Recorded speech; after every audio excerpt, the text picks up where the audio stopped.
All right. Okay. Hope that was an encouraging time of prayer for you all. We are going to be continuing in here in our series on how to study the Bible. Right? And previously in our series, we had been taking a look at the teachings of Jesus. So when you dive into the Gospels, you're going to see the Gospels primarily are narratives that are telling a story about Jesus to show us and to tell us who Jesus is, how he is the one who fulfills the expectations of the Old Testament. But as we read the overall stories of the Gospels, what we find is in each chapter you might find something that's called a pericope. A pericope is just a fancy word for saying it's a short story. Okay, it's a short narrative about the about something that occurred in Jesus' life. But the other things you might run into in the Gospels are the teachings of Jesus. And in order to properly understand the teachings of Jesus, we talked about what makes them distinct. Some of that falls into the era that they occurred in. So Jesus lived in an era when there was a temple that he had to go to. He did have to go to synagogue. He did have to follow some of the Old Testament laws that we do not follow today. And so some of the things Jesus says and some of the things Jesus commands does not map perfectly onto what we do today. And we talked about some of that last week and how we can still gather principles from those teachings of Jesus, even when he is giving teachings that are closer to being in an Old Testament context. But another challenge that comes with Jesus's teachings is Jesus's unique sayings. Okay? Every author, every speaker is going to have a unique style, a unique voice. Okay? The style in which I preach and I teach is going to be different from that of Pastor TJ. And a guest preacher, which we might bring in for a Sunday or a Wednesday, his style, his voice, by voice I mean not just how his voice sounds, but the style of his speaking, those are going to be different with each person. That comes down to each speaker having a different preference for vocabulary. We're going to use slightly different words, maybe a different inflection, certain rhetorical tools, okay, certain ways of speaking to make the speech interesting, to make it an effective way of speaking. There are different tools that you can use, and some speakers are going to use some tools, some speakers are going to use other tools. Jesus is no different in this way. Jesus has a different style than, say, the Apostle Paul. Jesus's way of speaking sounds differently than how Peter speaks. Jesus' way of speaking sounds different than, go back to the Old Testament, the way David speaks or the way Moses speaks, okay? It's because he was truly a human being, and with that came a unique style of speaking, a unique voice. If we read Jesus' words as if he was speaking in the style of Paul, we actually may be drawn into misunderstanding some of what Jesus meant and some of what Jesus taught. Here's why. One of the things that makes Jesus' style, his voice, unique is his use of figures of speech. Jesus uses more figures of speech than most other biblical teachers and biblical authors. Well, what is a figure of speech? A figure of speech is a word, a sentence, or a phrase given in a particular way, a particular form, that makes its meaning different from the simplest way of understanding those arrangement of words. Let me give you an example so that this clicks. It's raining cats and dogs. Okay, the simplest understanding of the meaning of that sentence is that the clouds are literally dumping dogs and cats down on us, right? But if we're native speakers of the English language, we understand that's not what we mean when we say that phrase, right? The meaning of it is something different than the simplest way of understanding that sentence. Another example, he's built like a brick wall. A coach might say this about an offensive lineman, right? But you go up to him, he's not made out of bricks, okay? He's just really sturdy. He's strong. You can't push him over. Trying to push him over may feel like you're trying to push a brick wall over, but he's not literally built like a brick wall. These are examples of figures of speech, and Jesus uses them as well. Jesus, again, uses figures of speech more often than most other teachers in the Bible. I want us to take a look at some examples of these. I have a long list, and we can look through them quickly. And I'll explain once we've gotten through them why I think it's important for us to know this list of figures of speech. The first would be a simile. Okay, a simile is a comparison that uses like or as. You don't have to turn there, but here's what Jesus says in Luke 10:3. Okay, Luke chapter 10, verse 3 says, "Go your way, behold, I send you forth as lambs among wolves." Okay, the comparison there is made with the word either like or as. So in other words, Jesus is saying that this situation is similar to this situation. There's some point of comparison that I'm making, and I'm using the word like or as to make that comparison. You have a metaphor. A metaphor is a comparison in which those two things are basically unalike, but they're shown to be like one another in one particular way. But it doesn't use like or as. So whereas in Luke 10:3, Jesus was sending the disciples forth as sheep among wolves, okay? They were innocent, but they were going out among people who were conniving and would look to do them harm and would look to persecute them. That's why they were like sheep among wolves. A metaphor is going to make the same kind of comparison, okay, where these two things, they're not really basically alike, except in one particular way. But instead of, like in a simile, where Jesus uses like or as, in a metaphor, he's going to state it more straightforwardly. So let's take a look. He uses several in the book of John. Let's go over to John chapter 6. We can turn there together.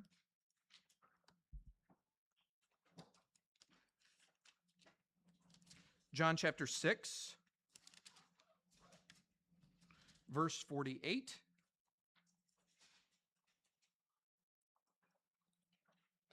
Jesus says, "I am that bread of life." Okay, so Jesus in John chapter 6 is making a comparison. He's making a comparison between himself and bread. Now, he's not saying, "I am bread." Very clearly, he was not made out of loaves of bread. Okay, his point is that in some way, he is like that loaf of bread. Okay, and the idea mainly is that they would, in partaking in the loaf of bread, they had to break it, and then they had to share it, and they took it, and they were nourished by it. In the same way, Jesus is broken for us, and then we take him, we partake in him. But Jesus later explains in this chapter, the way we partake in him, the way we ingest him, so to speak, is by placing faith in him. And when we place faith in him, then we are nourished by him. We are blessed by him in the same way that we would be nourished when we partook of bread. Now, Jesus made that comparison, but he doesn't use like or as here. He just says, "I am the bread of life." Okay? Now, it's still a comparison. He is basically saying, "I'm like bread," but he doesn't say it that way. You have to keep our eye out for metaphor because it's going to be maybe a little bit harder to spot. Okay? Simile states it more so how we would state it straightforwardly. This is like that. Whereas metaphor, in order to say this is like that, just says this is that. Okay? One could also compare these two things by naming them. So Jesus, and John the Baptist does this as well. He goes to the Pharisees and he says, "You dogs." Okay? Now that's a metaphor. He's not just name calling, that's a metaphor. He's comparing them to dogs. It's a metaphor, but he's not saying you are like dogs. He's making the comparison just simply by saying, "You are dogs." He's naming them as the thing that he's comparing them to. The next figure of speech is metonymy. Okay, metonymy is substituting one word for another word that is commonly associated with it. This is in the book of Mark. I'll give you an example before we get there so that we can understand it. We do this pretty often. For example, in our politics, if the president says something, we'll say, "The White House said today," right? But the House did not literally get up and start talking. Okay, the House is still a house. But what we mean by that is the White House is often very closely associated with the person who lives there, the president. And so we substitute White House for president, and we can do that and we can still understand what's going on. We substitute one word that's very closely associated with the other. Jesus does this. Mark chapter 3, verse 25. And if the house be divided against itself, that house cannot stand. Now, what Jesus is not imagining is literally a house. Imagine that it literally gets bulldozed. That's not what Jesus is talking about. He's saying the members of the household get torn and they're at odds with one another. Okay? And this is part of his argument against the Pharisees. They say, you're casting demons out by Beelzebub. He says, if that's the case, how can the household of the devil stand if one member is working against another? That doesn't make any sense. Why would someone cast out the servants of Beelzebub in the name of Beelzebub? See, that's the argument that Jesus is making. And he uses this statement that was used by Abraham Lincoln as well, that a house divided cannot stand.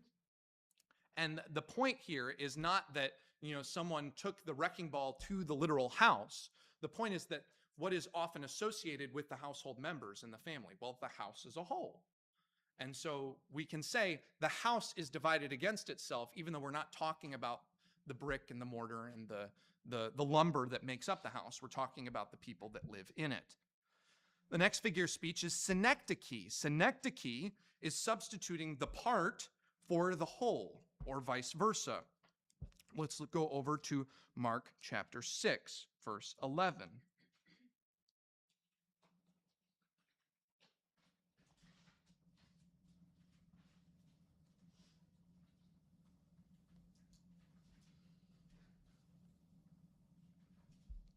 Whosoever shall not receive you.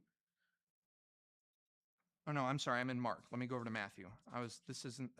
Thinking this verse doesn't look right. That's because I was in Mark. I'm sorry. Let me go over to the book of Matthew, chapter 6, verse 11. Give us this day our daily bread. Okay? So the idea that Jesus is getting across here is ask God to give you the things that you need, your daily needs, the things that you need for sustenance. Now, what is part of that? Part of that is your daily bread, the food you need. Is that all that you need for your daily sustenance? No, we need more than that. But Jesus is using a part to describe the whole. Give us this day our daily bread is another way of saying, give us all that we need for our sustenance. But he's using one part of the whole to say that. That's synecdoche. The next is hendiades. This one's very important. And the verse we're going to go to, actually, we're going to see is pretty commonly misinterpreted when we don't understand this figure of speech. Hendiades is two words that are joined together, often by conjunctions and or. And when these two words are brought together by that conjunction, they don't convey two different ideas, they convey one idea. Okay? And sometimes we can think, oh, well, we parse these things out and each word means a separate thing. Well, with hendiades, that's not the case. We bring these two words together and they convey one singular idea. Let's go over to Mark chapter 13. Mark chapter 13, verse 32. Jesus says, speaking of the last days when the tribulation will come and the second coming of Christ, he says, but of that day and that hour, no man, no, not even the angels which are in heaven, neither the Son, but the Father. He's saying no one knows the day or the hour. Now, I've heard people use this verse to say, well, it says you can't know the day or the hour, but I can narrow it down to the week or the month, or maybe it's this year. But see, that's misinterpreting what Jesus says. That's not properly understanding this figure of speech. Day or hour, or day and hour, is a hendiades. It's not saying you can't know the day specifically or the hour specifically. When we bring day and hour together, it's conveying a singular idea. Day and hour is another way of saying you don't know the time in general. You don't know when it's going to happen. So it becomes, when we understand that that's what this figure of speech is doing, it's not saying literally you can't know the day or the hour, but you can know some other kind of time. We recognize it's a hendiades. You bring these two words together and they convey a singular new idea. And that singular new idea is you don't know when it's going to happen at all. We don't. So to convince ourselves that we can make guesses in general when the second coming may be, but we say, well, Jesus was just saying we can't know specifically when it's going to be. That's not what this verse is saying when we properly understand the figure of speech. Personification, that's the next one. Personification is ascribing human characteristics to inanimate objects, ideas, or animals. Let's go over to Matthew chapter 6. We're going back to the Sermon on the Mount very often because Jesus uses these figures of speech a lot in that sermon. There's a lot of good examples there. Matthew chapter 6, verse 34, take therefore no thought for the morrow shall take thought for the things of itself. Sufficient unto the day is the evil thereof. Now, can tomorrow actually think for itself? Can tomorrow actually worry? He's saying, don't worry. Tomorrow has enough things going on that tomorrow can worry about itself. Tomorrow's not a person, okay? But he's personifying it, okay? He's ascribing human characteristics to something that is not human, tomorrow. And the point there is that there's enough things going on tomorrow that you can be concerned about. Don't waste your time just being worried, well, what's going to happen tomorrow? What's going to happen the day after that? He's saying, sufficient for today is the trouble thereof. You don't need to worry about what's going to go on tomorrow.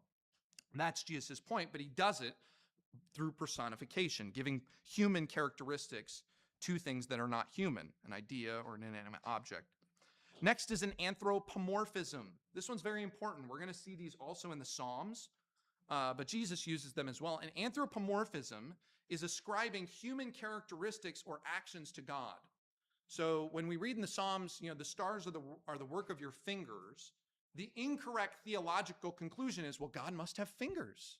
God took his fingers and he was, putting stars up there with his. That's not what's going on, okay? It's an anthropomorphism. In other words, we are giving human characteristics to God, not because God has those human characteristics, but when we consider the things God does, God speaks of his actions in human terms so that we can understand them, okay? So God does not have a body, okay? God is invisible. God doesn't have fingers. But to convey the idea, I'm quoting from the Psalms, to convey the idea that God placed the stars there, well, when we place things in different spots, what do? We use our fingers, right? We use our hands. So that's where the psalmist says the stars are his handiwork. That's not to say that God actually has hands. It's ascribing human characteristics to God, even though he doesn't have those human characteristics. It's ascribing those human characteristics to him so that we can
to finish the thought, often brought on by the emotion of the moment. So what we see here is that a speaker will be talking and then he stops. And this would be akin to, a preacher who is going and he's getting wrapped up in the statement that he's making, but it's such an emotionally powerful statement that he can't even finish the sentence. Okay? That would be in Luke chapter 19.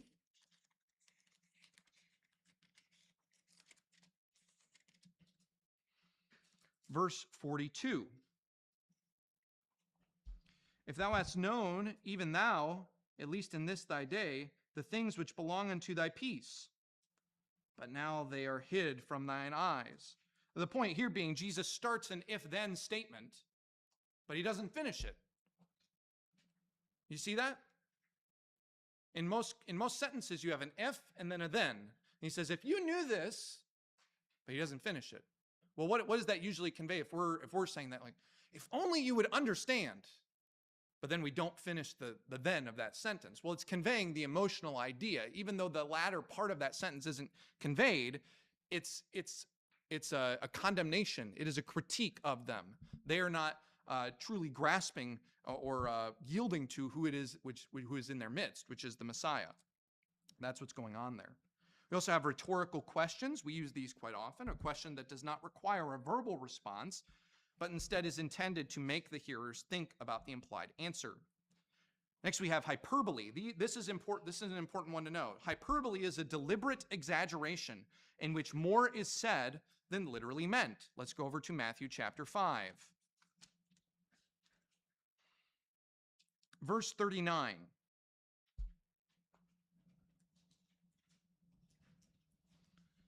But I say unto you that ye resist not evil, but whosoever shall smite thee on thy right cheek, turn to him the other one also. And if any man will sue thee at the law, and take away thy coat, let him have thy cloak also. And whosoever shall compel thee to go a mile, go with him twain. So what Jesus is getting at here is the idea is for you to not be a vengeful person, but rather be a person of peace, okay? But Jesus does not literally intend that if a person is just beating down on you, Jesus' plan for your life is not that if someone jumps you in the middle of the street and just starts beating down on you, that you don't try to run away. That's not a proper biblical application of this, or that you don't try to perform some kind of self-defense, okay? Either of those would be appropriate actions depending upon, the situation. But a proper application of these verses is not, I guess I can't perform self-defense, or I guess I can't run away. He's got to hit my other cheek. Jesus here is using hyperbole. In other words, he's speaking in extremes, in exaggerations, but the exaggeration is clear to the audience. Sometimes people worry that this is lying, but it's not, okay? Lying involves a form of deception. But if I say, I was stuck at that red light for 1,000,000 years, is there any way that you're actually going to be deceived into thinking that I was actually at that red light for 1,000,000 years? Okay, no, right? You understand my point. It's an exaggeration to drive home the point, and you're not deceived by the exaggeration. Jesus is doing something similar here when he says, turn the other cheek. The point is not, you can never do self-defense, you can never run away in the situation. He's using an exaggeration to drive home the point. We shouldn't be vengeful. We should be, as Christians, as followers of Christ, we should be people of peace. Okay. This is one of Jesus' most frequently used figures of speech, and we must be careful to catch it so that we don't take his exaggerations literally. Now, Jesus, in his context, in his day, these exaggerations would have been plain to the audience that was listening to him. But because we have distance from the situation, from the sermon, sometimes we don't catch it, all right?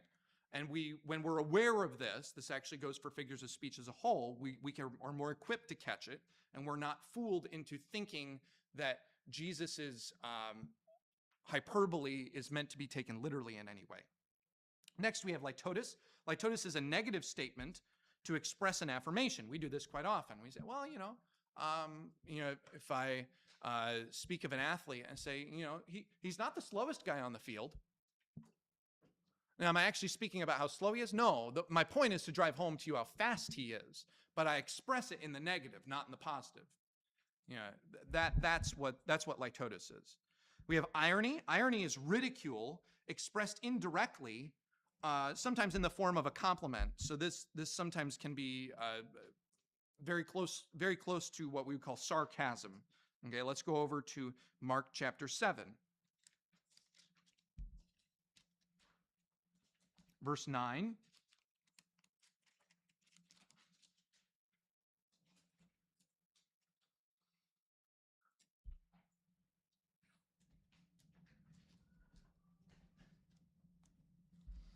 You do full well, ye reject the commandment of God that you may keep your own tradition.